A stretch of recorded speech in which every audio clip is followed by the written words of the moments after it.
Halo teman-teman, selamat datang kembali di kelas Akuntansi pada seri belajar AKL Mudah bersama saya Randi Kuswanto. Pada kesempatan kali ini kita akan membahas lanjutan chapter 7 terkait transaksi intra perusahaan mengenai obligasi. Adapun objektif kita pada video kali ini masih sama, yaitu teman-teman dapat menyusun jurnal eliminasi terkait transaksi obligasi serta dapat menghitung nilai income from subsidiary serta non-controlling interest share. Adapun materi yang akan kita bahas dalam video ini antara lain sebagai berikut. Pada sesi pertama, kita akan membahas terkait konsep akuntansi obligasi, mulai dari jurnal penerbit obligasi dan pembeli obligasi. Lalu kita akan membahas kembali konsep constructive gain atau loss pada laporan konsolidasian. Yang ketiga nanti kita akan bahas kasus transaksi obligasi intra perusahaan secara downstream dan secara upstream. Kita akan memulai pembahasan yang pertama, yaitu konsep akuntansi obligasi. Oh iya, namun sebelum kita membahas topik obligasi, ada baiknya kita mengulang kembali ya topik yang sebelumnya. Saya sudah membuat ringkasan terkait topik sebelumnya, yaitu sebagai berikut.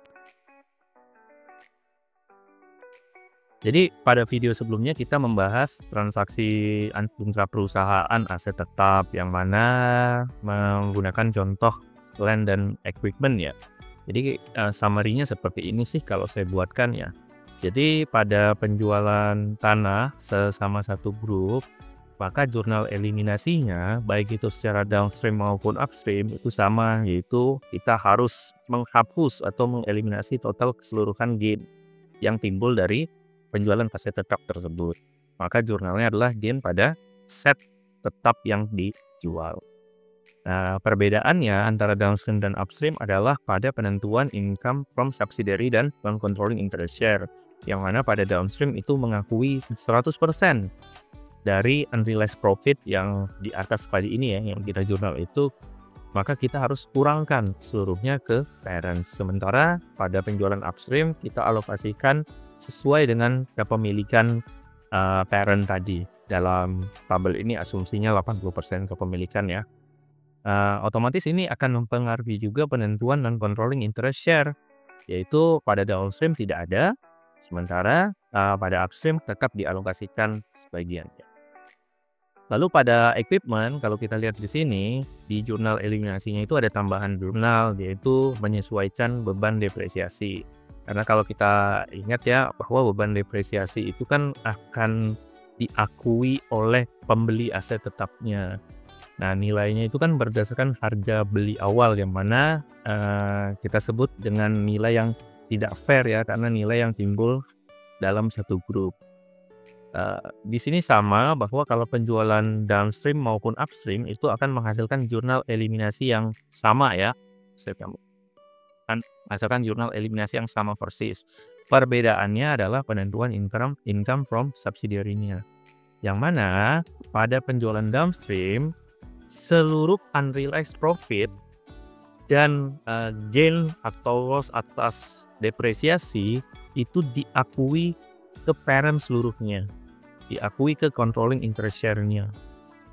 Otomatis nanti bagian non-controlling interest share-nya tidak dapat pembagian antara unrealized profit ini ya.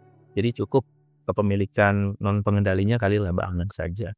Jadi kalau downstream, karena asetnya pertama milik parent, maka 100% gain yang bersifat realized maupun unrealized itu diakui ke parent saja. Sementara di upstream adalah tetap dialokasikan ya unrealized gain dan realized gain-nya. Di sini kan saya tulis angka V ya. Berapa sih nilai depresiasi yang harus kita eliminasi pada kertas kerja konsolidasian?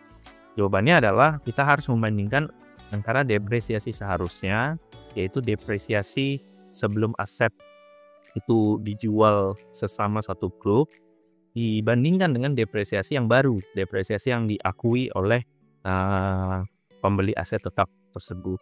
Maka nanti selisihnya itulah yang akan menjadi nilai yang di jurnal dalam kertas kerja konsolidasian. Baiklah, selanjutnya kita akan masuk topik utama kita di video kali ini. Adapun kita bahas yang pertama dulu ya, konsep akuntansi obligasi secara umum. Di sini saya sudah siapkan beberapa simulasi soal sederhana untuk memahami konsep akuntansi obligasi secara umum. Yaitu tidak ada aspek konsolidasinya sama sekali ya. Ingin merefresh saja terkait pencatatan obligasi baik dari penerbit ataupun pembeli obligasinya. Di sini soal pertama, PTX menerbitkan obligasi senilai 1000, kupon 5%, jatuh tempo 5 tahun lagi. Maka kalau kita lihat dari garis waktunya kan PTX ini harus membayar 1000 ini pada akhir tahun kelima, yaitu di sini ya. Dia harus membayar 1000.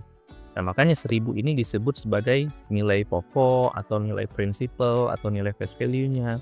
Karena itu nilai di akhir ya, nilai yang di ujung.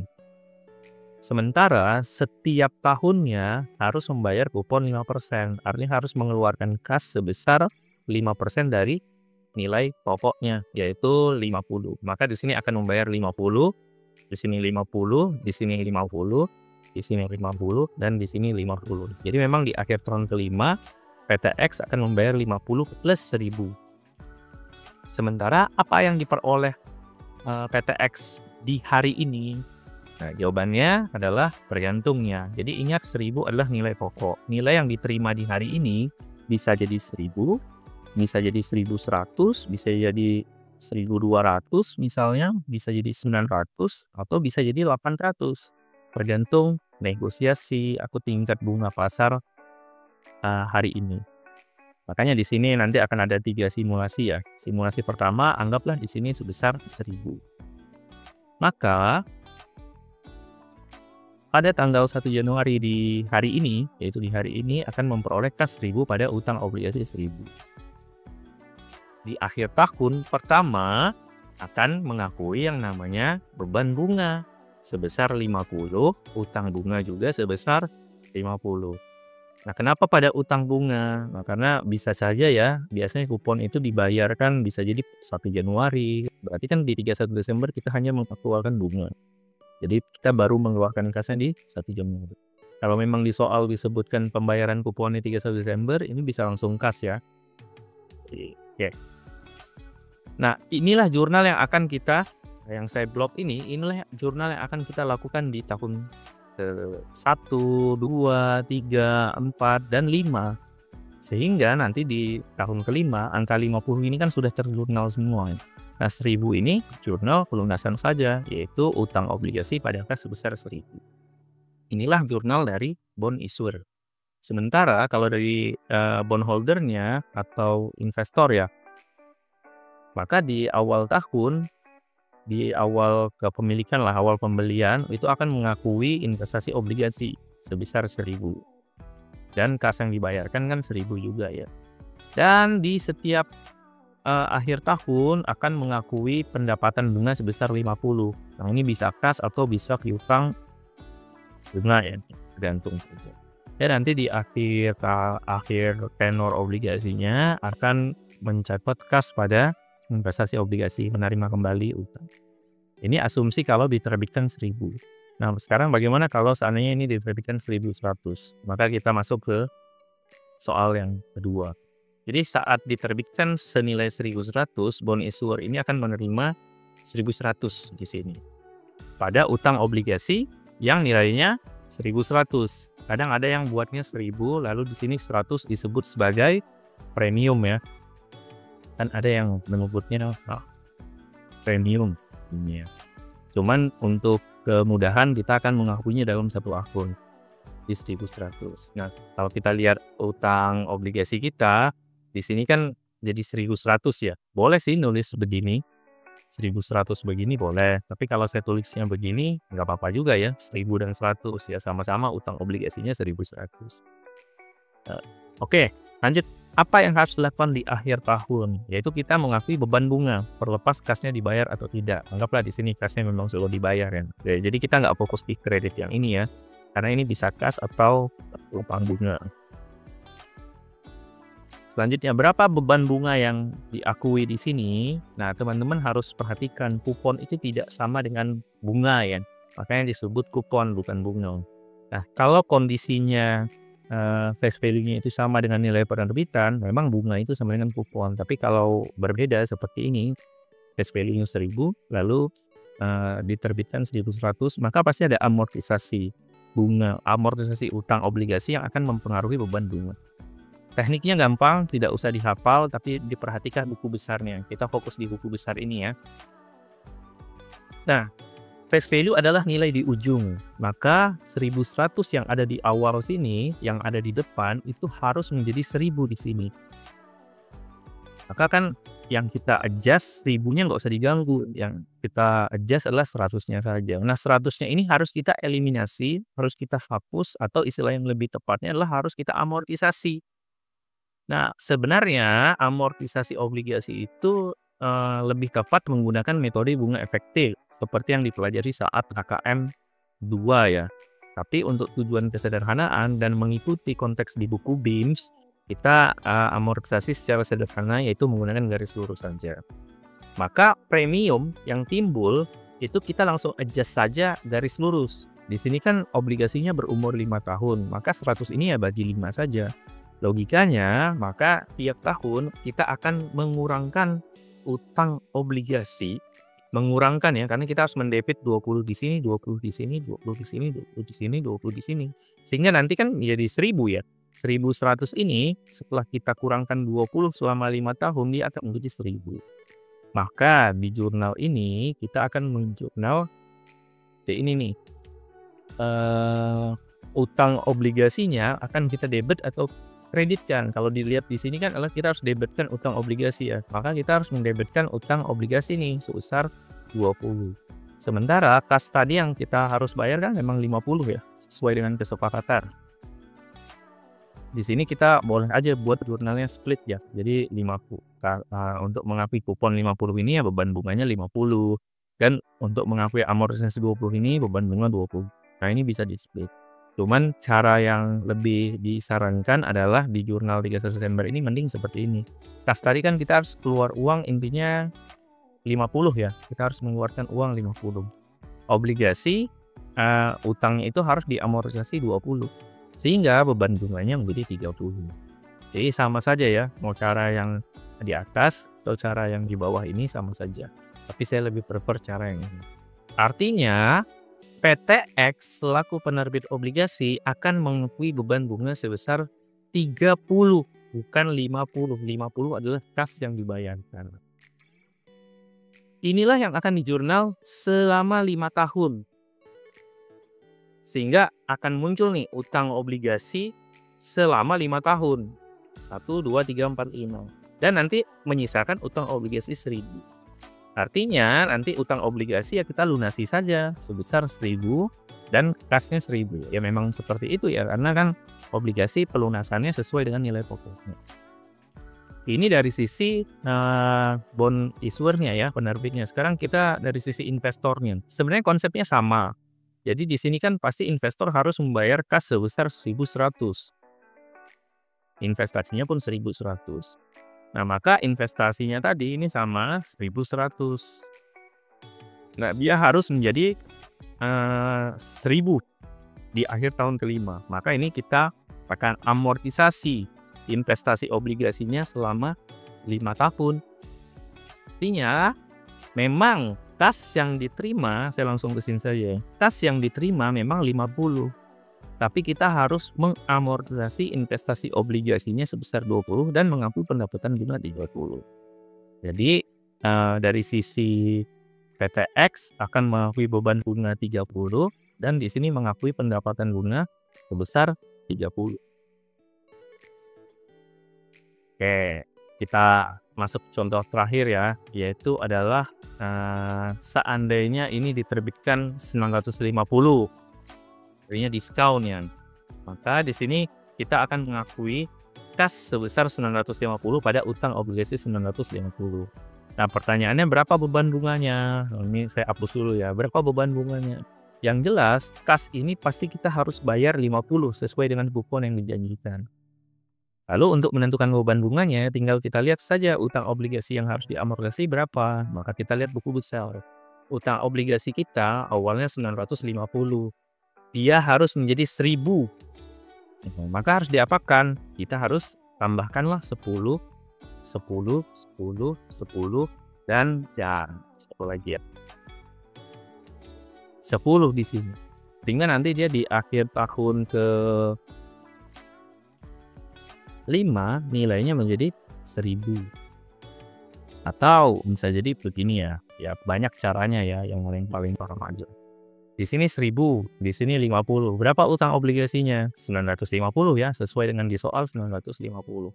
Maka 50 inilah yang harus kita hapus. Menghapusnya kan di sisi sebaliknya. Sama ini, menghapus yang 100 ini kan berarti kita harus di sisi sebaliknya. Jadi di sini 50-nya dihapus bagi 5 tahun, 10, 10, 10, 10, dan satu lagi 10. Maka ini potong.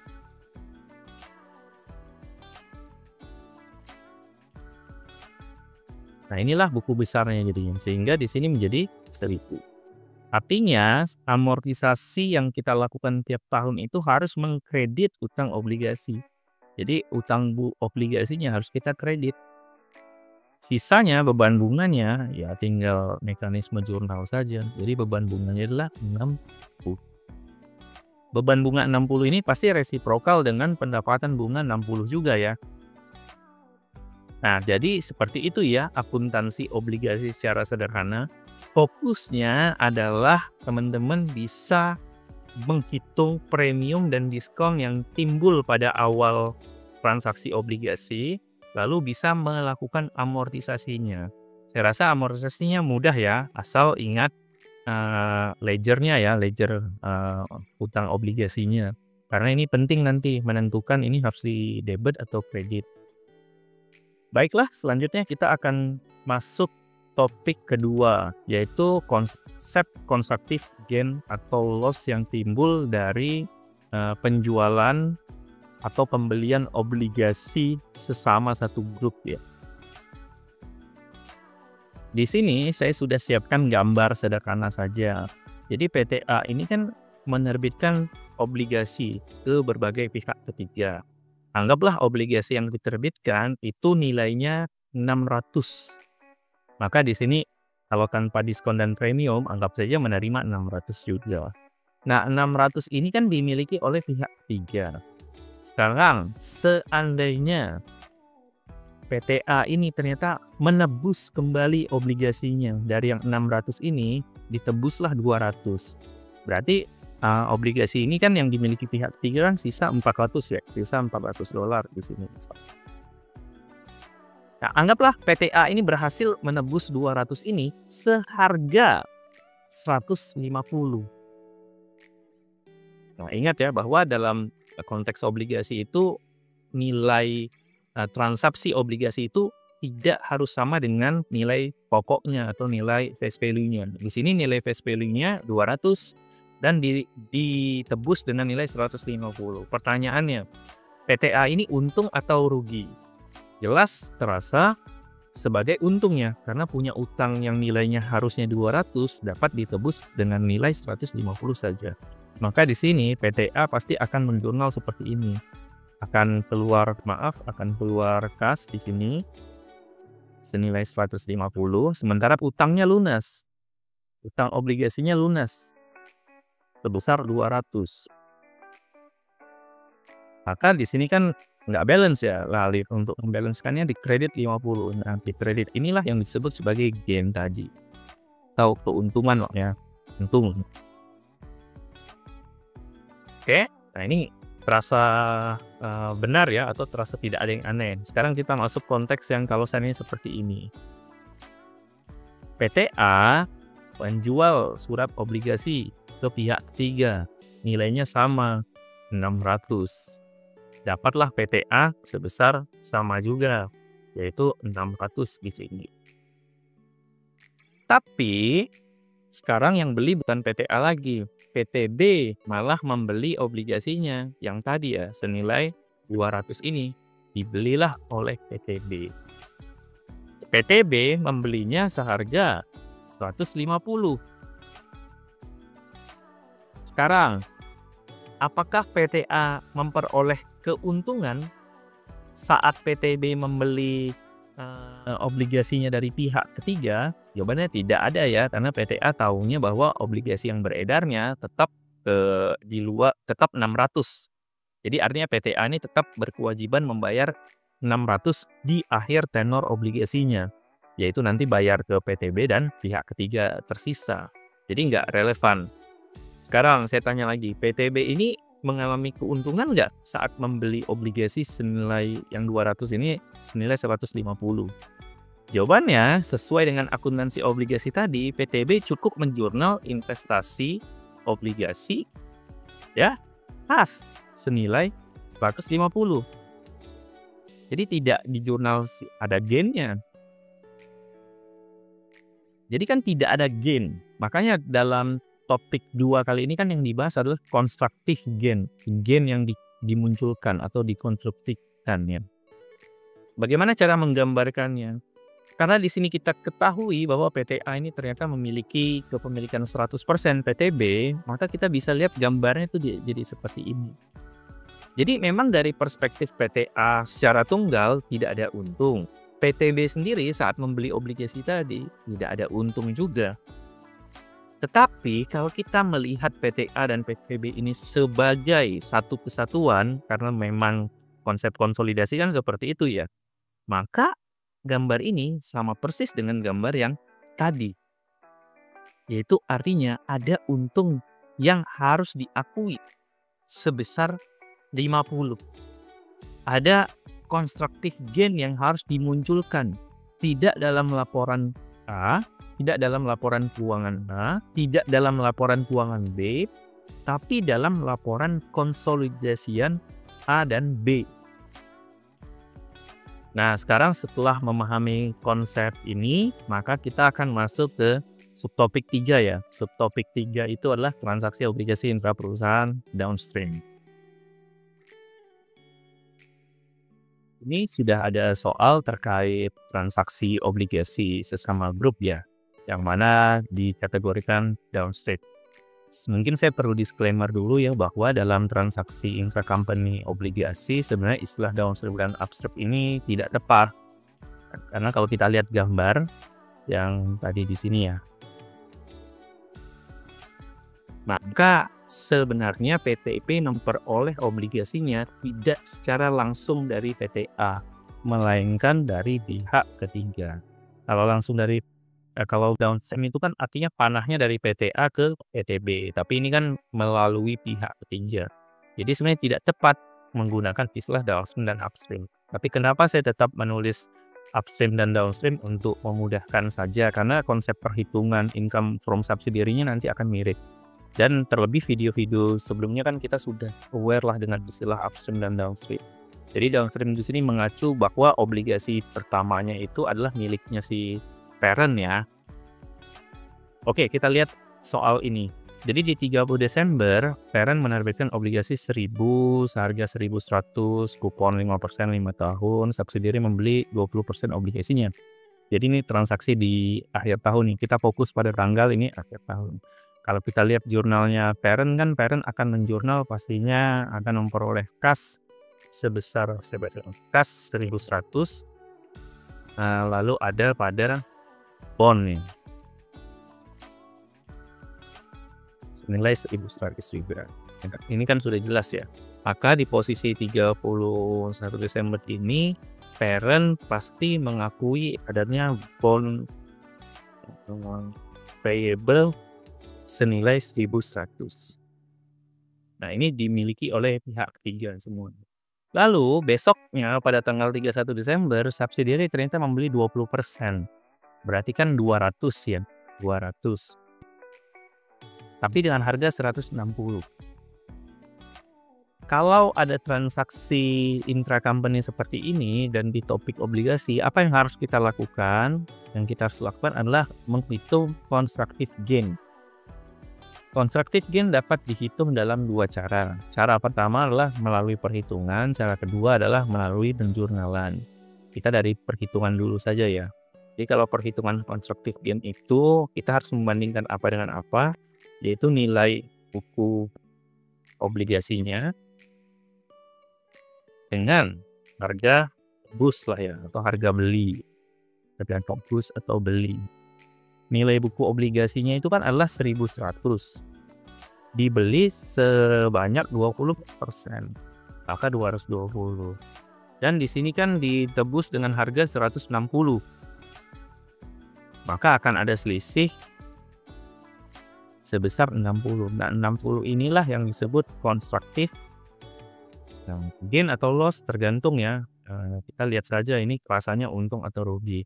Ada utang yang nilainya 220, ternyata ditebus dengan harga 160. Wah, untung ya, maka ini gain sebesar 60. Nah, inilah konstruktif gain yang pasti nanti akan muncul dalam posisi laporan konsolidasian. Jadi akan ada konstruktif gain ini, dia tidak akan muncul di parent, dia tidak akan muncul di subsidiary, tapi harus muncul di konsolidasian 60 nanti. Selanjutnya, kita dari perspektif subsidiary kan, maka dia akan mencatat adanya bond investment senilai 160. Selesai di sini. Tidak ada kupon atau bunga sengaja, karena ini transaksinya 30 Desember ya. Jadi kan belum sempat nih subsidiary memperoleh bunga, dan parent pun tidak membayar bunga apa-apa, tidak membayar kupon apa-apa. Tapi kita lihat dari konsolidasinya ya. Nah, apa yang harus dilakukan saat kita menyusun laporan konsolidasi? Ya sama, kita eliminasi saja angka-angka yang tidak wajar. Contoh misalnya bond investment di sini ya. Apakah ini kan ada di buku subsidiary? Apakah di konsolidasian harus ada bond investment 160? Nah, 160 ini tidak layak muncul di perspektif konsolidasian. Kenapa? Karena dari perspektif konsolidasian, obligasi yang nilainya 160 ini kan memiliki nilai pokok 200. 200 ini sudah ditebus, sudah diselesaikan secara konsolidasian. Artinya, dia tidak muncul di sini. Otomatis akan ada jurnal yang akan mengkreditkan. Jadi 160 ketemu kredit 160, dia akan jadi 0. Nah, bond payable di sini juga apakah layak dia nilainya 1.100? Jawabannya tidak, karena 200-nya sudah ditebus, yaitu sebesar 20%-nya sudah ditebus. Jadi yang masih eksis dari beredar di pihak 3 itu hanya 80%-nya. Artinya akan ada eliminasi. Ini kan karena dari perspektif liabilitas, maka kalau mengurangkan kita di sisi debit ya, maka pasti akan ada 220 di sini.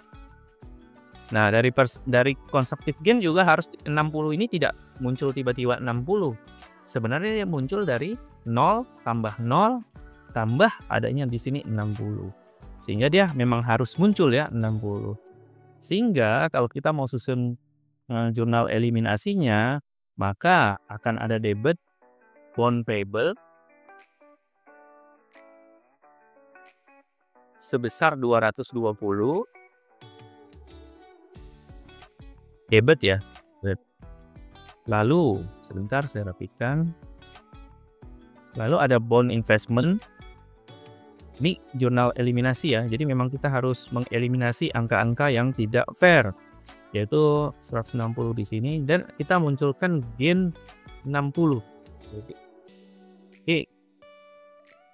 Nah, inilah jurnal eliminasinya. Artinya saat kita buat jurnal ini, maka masuklah dia di dalam kolom debit kredit dan akan menghasilkan consolidated financial statement seperti ini. Jadi kalau kita lihat dari perspektif konsolidasian, benar bahwa utang yang beredar tinggal 80%. Nah, lalu kita ada mengakui keuntungan 60 karena tadi saat kita meredeem 20%-nya kita ada keuntungan 60. Jadi, dan kalau kita lihat dari jurnal juga sama ya, gainnya 60 ya. Sama dengan perhitungan 60. Berikut soal kedua yang diubah hanya tanggal saja ya, dari yang akhir tahun menjadi awal tahun. Sehingga kalau kita lihat di sini, jurnal parent di 1 Januari akan sama, akan ada mengakui bond payable senilai 1.100 di sini. Dan pada tanggal 2 Januarinya saat subs membeli seharga 160, maka akan muncul sama 160. Jadi ini adalah posisi di Januari Anggaplah 2024. Ini posisinya ya. Sekarang kita akan masuk ke posisi akhir tahun. Supaya mudah ya. Jadi ingat ini posisi 1 Januarinya benar ya, bond payable 1.100 dan ada bond investment 160. Tidak ada gain di parent maupun subsidiary. Nanti di consolidated ada, tapi kan kayak ini posisi Januari. Biasanya kita susunnya di 31 Desember. Jadi ini dipahami dulu. Nah, sekarang posisinya jelas nanti akan berbeda. Posisi yang ini 1.100 dan 160 ini dari Januari akan beda dengan yang di Desember. Kenapa berbeda? Karena ada amortisasi. Maka yang harus kita lakukan adalah menghitung posisi akhir bond payable di sisi parent terlebih dahulu saja. Nah, jadi kalau di sini dari sisi parent, kita kerjakan dari sisi parent dulu ya. Parent ini kan pastinya akan membayarkan kupon di 31 Desember. Maka nanti akan muncul nih jurnalnya. Jurnalnya apa? Jurnalnya akan ada interest expense, beban bunga, lalu ada cash. Cash yang dibayarkan jelas adalah 1.000 kali 5%, 50. Tetapi kan ada amortisasi. Nah, amortisasinya debit atau kredit kita lihat ya. Bond payable ini di buku besar ya, 1.000 dan 100. Anggap ini buku besar ya. Ini debit, ini kreditnya. 100 ini kan harus kita susutkan 20 selama 5 tahun. Kenapa 20? Ya karena 100 bagi 5, 20. Maka otomatis akan kita debit 20 di jurnal parent. Maka di sini akan ada bond payable senilai 20. Otomatis interest expense-nya 30. Artinya bond payable-nya nilainya tidak 1.100 lagi, tapi sudah debetkan 20. Jadi di sini posisinya 1.080. Posisi 31 Desembernya. Dan akan muncul interest expense 30. Jadi akan muncul interest expense di bukunya parent saja, yaitu nilainya adalah 30. Di buku subsidiary tidak ada ya. Oke, sekarang dari sisi subsidiary lagi, dari sisi subsidiary ya. Subsidiary pasti akan menerima cash nih. Senilai berapa? Karena dia pegang 20% dari 1.000 dan dia akan memperoleh 5% kuponnya, yaitu senilai 10. Lalu harus ada amortisasi. Nah sama, ini kita simulasikan yang ada debit dan ada kredit. Ada dua, kan nilainya 160 ya, nilai investasinya ya. Ini anggap buku besar ya, debit kredit ya, buku besar. Yang mana 160 ini kan harus menjadi 200 di akhir nanti. Maka gapnya kan 40. Nah 40 inilah yang dibagi 5. Sehingga akan ditambah 8, 8, 8 selama 5 kali. Maka nanti dia menjadi 200. Fokusnya adalah berarti kita harus mendebetkan 8. Artinya di sini kita akan investment, bond investment, itu senilai 8 dulu. Sehingga interest revenue-nya menjadi 18. Nah, ini alat bantu aja ya, saya hapus kembali. Jadi, bond investment-nya tidak 160 lagi di akhir tahun, tapi 168. Lalu ada interest revenue. Yang mana nilainya adalah 18. Nah, selesai sampai di sini, ini adalah posisi akhir tahun saja, belum konsolidasian. Nah, sekarang bagaimana cara konsolidasinya? Ya kita lihatlah angka-angka yang tidak wajar ya. Nah, kita dari yang bawah dulu deh, bond payable. Bond payable yang apakah layak diakui 1080 di sini? Tentu tidak, karena 20%-nya sudah dihentikan. Maka yang kita akui cukup yang 80% dikalikan dengan yang beredar di akhir tahun 864. Otomatis berarti pasti ada yang selisihnya inilah yang akan kita buat jurnal eliminasinya, yaitu 216. Bond investment sudah pasti tidak boleh nih diakui, maka akan kita kreditkan 168. Selesai nih di sini ya. Lalu di sini interest expense-nya. Dari sisi interest revenue dulu deh. Interest revenue ini kan milik subsidiary ya. Sama 168 ini kan tidak boleh diakui. 0 ya, tidak boleh diakui 0. Sama 18 ini juga tidak boleh diakui. Karena dia timbul dari transaksi satu grup tadi ya. Maka saat kita ingin menghapus interest revenue, kita harus mendebitkan senilai interest revenue-nya yang jadi 0. Nah, sekarang interest expense-nya. Apakah harus dihapus juga? Jawabannya yang harus dihapus, yang harus muncul ya dalam konsolidasi hanya 80%-nya saja. Karena itu yang fair. Nah, 80% kali 30, 24. Otomatis harus ada yang dieliminasi 30 kurang 26 jadinya ya. Nah, oke, oh ya kita lupa ya, berapa constructive gain-nya? Ingat, constructive gain itu ada 2 cara menentukannya, yaitu adalah menggunakan perhitungan sama, berarti perhitungan sama persis tadi. Kita kan beli 20% dari nilai awalnya 1.100, 220 tapi kita tebus 160, maka akan ada constructive gain sebesar 60. Tapi bagaimana cara membuktikan apakah benar constructive gain-nya 60? Bisa juga lewat penjurnalan. Di sini saya buat jurnal.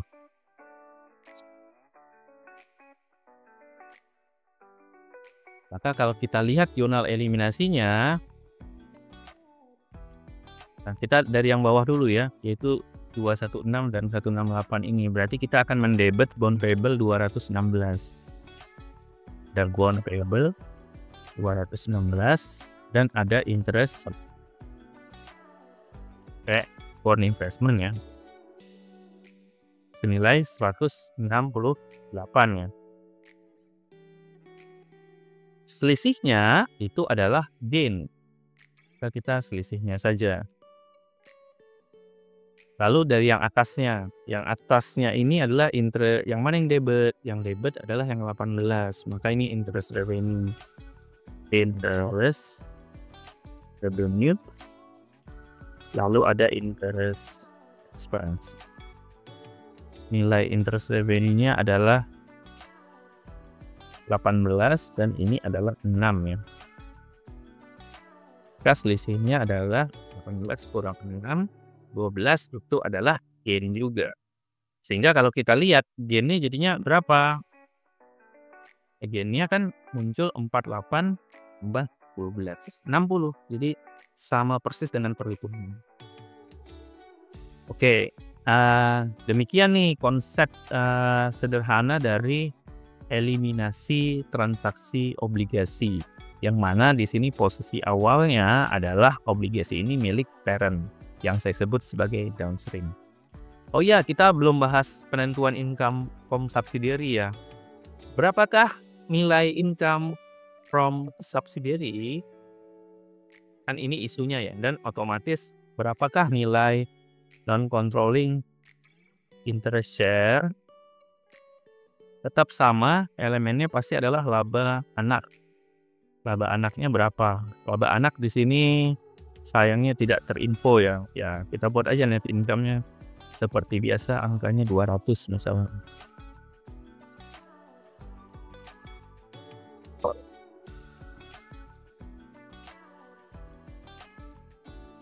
Ya. Kalau laba anak di sini asumsinya 200, kita berhak sebesar 200 kali 90%. Kepemilikan kita kan 90% ya, tadi di atas ya, nih 90% ownership. Lalu di sini kita tulis, kita akuilah constructive gain-nya. Constructive gain-nya kan adalah 60 ya. Nah, 60 ini karena ini downstream tanda kutip, maka kita akui 100% nih. Nah, ini yang saya bilang tadi, kenapa saya tetap menggunakan istilah downstream, karena secara konsep dia sama, yaitu 60. Tapi kalau teman-teman lihat di sini, gain ini kan harus kita amortisasi karena sudah di-realize setiap tahunnya. 60 itu berarti bagi 5 ini ya 12 ya. Dan ini tercermin dari jurnal yang ini. Sebenarnya bukan fokus di gain-nya, tapi kita ada interest revenue dan ada interest expense ini. Jadi ada istilah yang disebut dalam buku BIMS itu adalah piecemeal recognition. Nah, piecemeal recognition ini yang nilainya tadi nih sebesar amortisasi dari constructive gain setiap tahunnya, yaitu 12, 12, 12, 12. Jadi di sini kita akuilah dia minus 12. Dan ini 100% ya. Kenapa 100%? 100% karena tadi downstream tanda kutip ini. Sehingga inilah nilai income from subsidiary. Sementara nilai NPI share-nya hanya laba anak saja. Lagi-lagi kenapa? Karena ini downstream. Demikian pembahasan sederhana terkait kasus obligasi. Jadi teman-teman mudah-mudahan sudah bisa memahami mengapa jurnal eliminasinya seperti ini. Dan bagaimana penentuan income from subsidiary dan non-controlling interest share. Nah, kesimpulan dari saya sebenarnya kita harus memisahkan sesuai warna ya. Isunya adalah bagaimana menentukan angka 216, 168, 18, dan 6 ini. Nah, kita kalau trik dari saya adalah kita fokus di bond payable akhir tahun 1080. Nah, untuk menentukan 216 ini kita hitung yang ini dulu, yang layak diakui dari perspektif konsolidasian, yaitu senilai 80%. Nanti 216 ini hitung nilai sisanya saja, selisih antara 1080 dan 494. Dari subsidiary, yaitu angka-angka 168 dan 18, itu sudah pasti 0, tidak boleh diakui. Hal yang sama berlaku dari sisi parent ya, yang 30 ini. Kita tahu angka 30 ini muncul di laporan keuangan parent. Tapi yang kita akui hanya yang 80% saja. Sehingga angka 6 ini timbul selisih. Jadi 216 yang dari sisi bond payable hanya selisih, dari sisi expense juga selisih. Sementara revenue dan investment itu wajib 0. Itu triknya ya. Selanjutnya kita masuk topik terakhir, yaitu upstream. Kita masuk ke kasus terakhir ya, yaitu obligasi upstream. Di sini saya modifikasi soalnya lagi ya, yaitu pada tanggal 1 Januari subsidiary menerbitkan obligasi. Lalu parent membelinya tidak di 2 Januari, tetapi di 1 Juli. Jadi di sini kan pembelian obligasi oleh pihak kedua atau pihak grup tadi dilakukan tidak berbarengan dengan tanggal penerbitan. Efeknya itu seperti apa? Lalu di sini saya kenalkan juga bahwa istilah semi-annually ya. Jadi memang obligasi itu punya fitur tidak selalu dibayarkan per tahun. Bisa per bulan, bisa per 3 bulan. Nah, semi-annually ini artinya setahun itu 2 kali. Dan dibayarkan di 30 Juni dan 31 Desember. Jadi kalau bisa digambarkan seperti ini ya. Selama 1 Januari sampai 30 Juni itu obligasi yang $1.000 ini dimiliki oleh pihak ketiga seluruhnya. Bahkan sudah dibayar satu kupon secara penuh oleh subsidiary yang mana selaku bond issuer tadi. Lalu besoknya pas sudah dibagikan kupon 1 Juli parent membeli. Nah, sekarang ini bagaimana pencatatan konsolidasinya? Maka supaya mudah dipahami, kita split per periode dulu. Jadi di 1 Januari ini kan ada penerbitan senilai 1.100 ya. Maka di sini sudah pasti subsidiary selaku penerbit akan mengakui adanya hutang obligasi pada Januari. Parent apa? Di parent tidak ada transaksi apapun terkait obligasi ini karena dia baru belinya nanti di 1 Juli. Di sini pun subsidiary belum mengakui kupon apapun karena ini persis di tanggal penerbitan. Jurnalnya kan ini ya, ini subsidiary sih harusnya ya. Saya hapus aja. S pada bond payable 1.100. Lalu kita masuk di periode yang kedua, yaitu 1 Juli. 1 Juli posisinya seperti apa? Nah, Juli posisinya seperti ini. Jelas dari sisi parent ada jurnal 160 karena di Juli ini kan parent akan mengakui bond investment pada cash senilai 160. Tapi kita lihat dari sisi subsidiary, kenapa bond payable-nya 1090 tidak 1100? Ya karena jawabannya teramortisasi. saya ingin menjelaskan dampak istilah semi annually ini. Artinya awalnya kan 5 tahun dan 5%. Nah, saat ini dikategorikan semi annually, ini kan annually ya.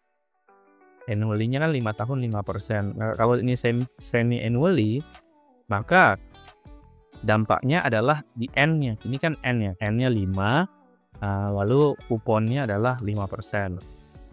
Bentar saya rapikan biar bagus. Lalu semi annually itu dampaknya menjadi ini 10 dan ini menjadi 2,5%. Ini bisa dipahami ya logika konversi ini ya. Sehingga di tanggal 30 Juni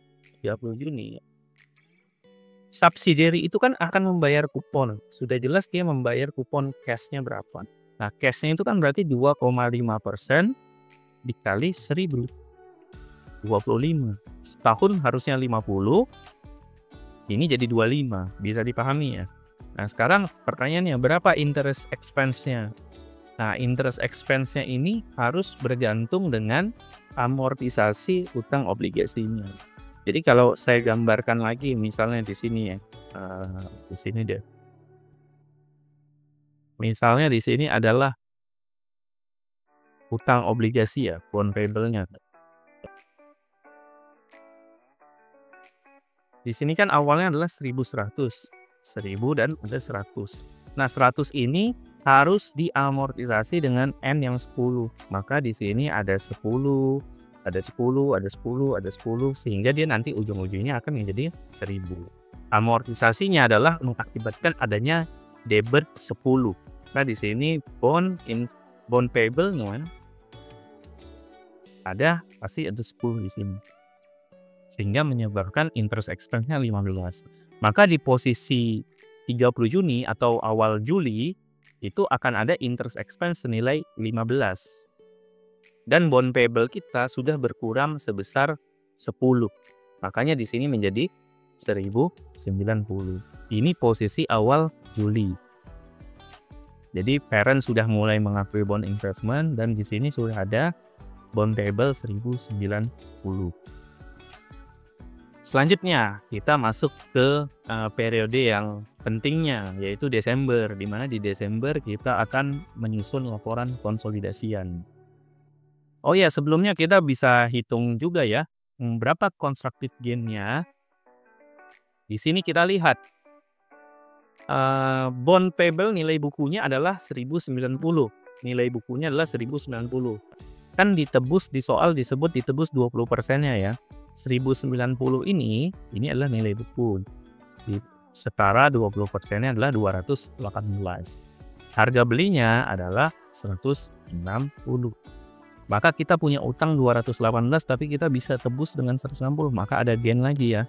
Yang mana gainnya adalah senilai 58. Nah, ini kita simpen dulu ya 58 ini ya. Karena nanti kita akan bandingkan dengan angka yang ada di jurnal. Artinya 58 ini juga akan masuk pasti di sini. Ini sudah pasti. Cuman kita bisa cross check nanti dengan angka yang di jurnal. Sekarang kita lihat lagi posisi di Desember ya. 31 Desember. Bagaimana posisinya? Sekarang kita lihat bond payable-nya. Harusnya sudah menjadi 1080 ya. Sudah jelas ya dapat dari mana ya. Karena udah nambah 1 N lagi. 1 N kan 10, 2 N berarti 1080. Nah, interest expense-nya juga sama. Yang awalnya ada 15, sekarang menjadi pastinya menjadi 30. Lalu di sini bond investment-nya apakah masih 160? Tentu jawabannya tidak, karena sudah teramortisasi. Nah, amortisasinya nih agak unik nih ya. Jadi berapa ya? Nah, sekarang saya pakai buku besar lagi ya, biar teman-teman mudah memahami.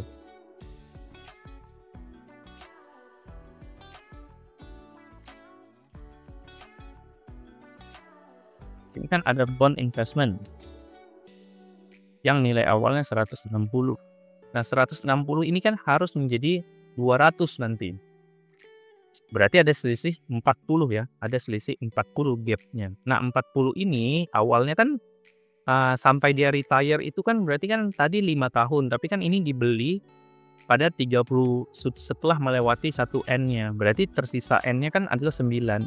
Maka ini amortisasinya 40 dibagi 9. 4,44. Maka di sini kita pasti akan tambahkan 4,44 ini selama 9 kali. Logikanya kalau 4,44 ini ditambah 9 kali pasti nanti ujung-ujungnya menjadi 200, sesuai ya. Maka di sini ada amortisasi 4,44 yang mana pasti akan mempengaruhi pendapatan bunga. Pendapatan bunga ya. Karena di sini parent akan menjurnal cash senilai berapa? Dia pegang 20% ya. 20% dari 1000. Dia pasti akan memperoleh 200 ya. Kali 5% tadi, 2,5%. Dia akan memperoleh kas 5 nih pada 31 Desember. Tapi ingat, ada amortisasi yang mana ada debit bond investment. Bond investment ada debit sebesar 4,44. Artinya interest revenue-nya hanya 9,44. Maka di sini sudah pasti ada interest revenue sebesar 9,44. Dan bond investmentnya maka 160 dikurang ditambah 4,44. Ini posisi parent di 31 Desember. Posisi subsidiary juga sudah tepat nih, 1080 dan 30. Setelah kita settle dengan posisi masing-masing parent dan subsidiary di 31 Desember, saatnya kita masuk ke konsolidasi. Kita langsung saja investment dan revenue itu sudah pasti 0. Maka nanti di sini akan ada investment kita kreditkan 160 dan di sini interest revenue-nya sudah pasti akan 0. Sebesar ini kita debitkan ya. Nah, sekarang bond payable 1080 yang layak kita akui kan hanya 80%-nya. Maka 80% kali 1080 ya 864. Sementara interest expense-nya, ini dia perbedaannya kalau seandainya tidak dibeli di waktu bersamaan tanggal terbit. Ingat gak teman-teman bahwa selama 1 Januari dan 1 Juli, subsidiary selaku pemilik obligasi sudah membagikan interest expense 15 ke seluruhnya itu pihak ketiga. Yang mana dari 30 ini sebenarnya kan ini dari 15 tambah 15. 15 yang pertama ini fair, tidak perlu dieliminasi karena seluruhnya dibagikan ke pihak ketiga. Jadi yang kita adjust adalah 15 yang kedua. Karena dari 15 yang kedua ini harus yang fair itu hanya 80%-nya. Artinya di sini 15 yang pertama kan fair. Maka yang dari perspektif konsolidasian kita hanya mengakui 80% dari 15 yang kedua. Sehingga beban bunga yang layak diakui dari konsolidasian adalah 27. Jadi di sini 30, otomatis yang dieliminasi adalah 30 kurang 27 ini, yaitu 3. Maka setelah kita jadi ini, kita coba susun jurnal eliminasinya.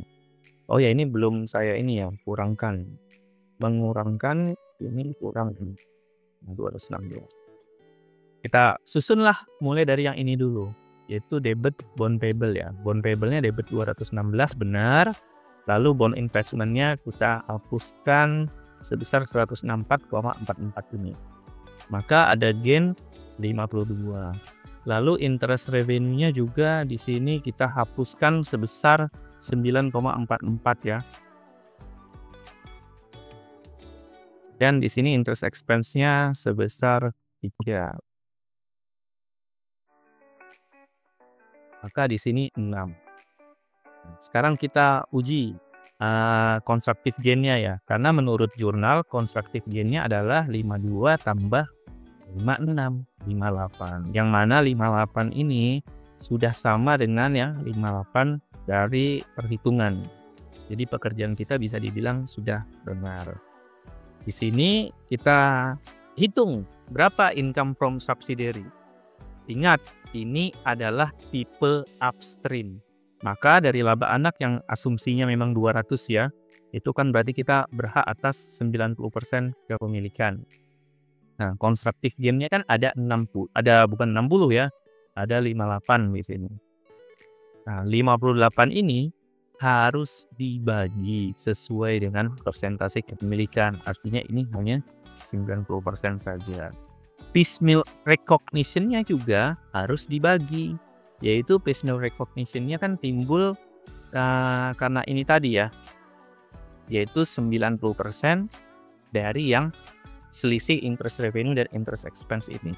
Jadi ini harus dibagi juga. 90% milik parent dan 10% milik non-controlling interest share. Maka dapatlah income from subsidiary-nya adalah 226. Sementara perhitungan non-controlling interest share ya kita mirip karena ini dibagi ya. Jadi ini 58, kita berhak atas 10%-nya. Bukan kita sih ya, non-pengendalinya berhak ada 10%-nya. Piecemeal recognition-nya juga ini dari yang 6, hak atas 10%, sehingga diperoleh non-controlling interest share-nya adalah 25. Demikian pembahasan kita terkait transaksi intra perusahaan mengenai obligasi. Mudah-mudahan apa yang disampaikan di dalam video tadi dapat bermanfaat bagi teman-teman semuanya. Mohon maaf juga apabila video kali ini terlalu panjang karena memang tadi ya kita menyinggung konsep dulu di awal-awal video. Sampai jumpa kembali di video-video berikutnya. Salam akuntansi, salam akuntansi.